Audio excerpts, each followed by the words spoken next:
All right, well, it's not the government to hear my next guest tell it. It is the government workers. James MacDougald got so fed up when he found out that the biggest beneficiaries of all this government dough were government workers that he put in $1 million of his own money to start up something called the Free Enterprise Nation. James wants to let average folks know just how above average these government folks are doing, among other things. James, good to have you. How you doing? I'm doing fine. Thank you, Neil. In fact, you argue when it comes to government workers, they're doing more than fine. Explain. Yes, they are doing more than fine. The average federal government worker earns $120,000 a year compensation and benefits, where the average private sector worker earns $60,000 a year. The difference of $60,000 a year comes out to be $100 billion a year that is taxed to the private sector and given to federal government employees. So we consider that quite an imbalance. And you also say that we're going to get more of this because obviously the biggest beneficiaries of this stimulus thus far and whatever spending we've seen thus far, government workers. Yes, and it isn't just federal government. There's 18,000, I'm sorry, 18 million state and county government workers, and they average 29% more in pay than their private sector counterparts. So it isn't just federal. It's the whole 20 million person public sector that has been being paid substantially more than private sector workers and getting higher retirement benefits and retiring earlier than private sector workers. Now, you're a big successful businessman. You have a lot of money. You put $1 million of your own dough into this. Why? Why are you so, lathered up about this?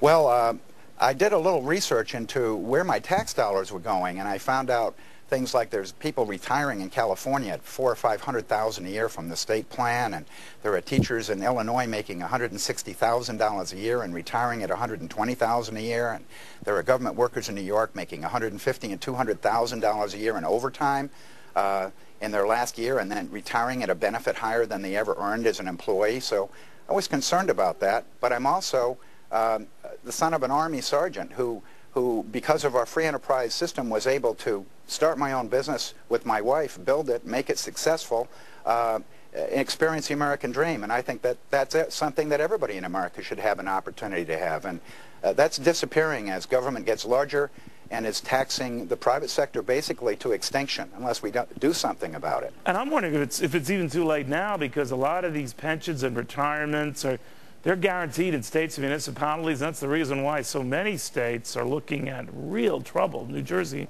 my home state included. So what do we do? Well, the first thing that we do is at our website, the privatesectornation.org, the freeenterprisenation.org, they can look and see where their tax money is going. Look at a category called Oh My's, and it's everywhere in the country. Taxes are just being thrown out the window that we work hard to earn. And if we can do that, we can get people to unify their voices. And if we get 115 million people that work in the private sector to unify, to join with us so that we speak in a very loud voice that every politician has to listen to, we can start making some changes. The changes that we make will probably be to reduce the size of government by outsourcing a lot of government work to But we never private do that, sector, James. We never employers. do it. Everyone talks about the size of government. Republican, Democrat, they just get bigger, bigger, bigger, right? I'm sorry, I couldn't hear you. No, Say I'm that sorry. again? I was just saying the government gets bigger no matter what, though. How do you stop it?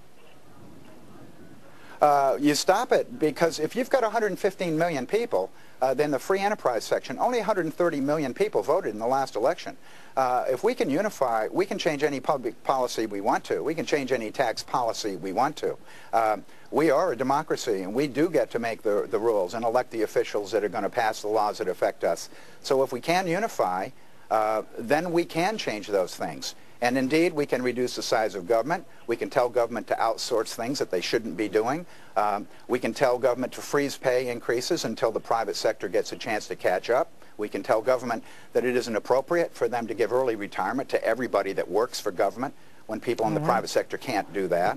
So there's a lot of changes we can make if we unify, if we get together and speak with one voice, and that's never happened before. You're a type A guy, That's obviously. what we're trying to do now. James, let's see how this goes. Good having you back.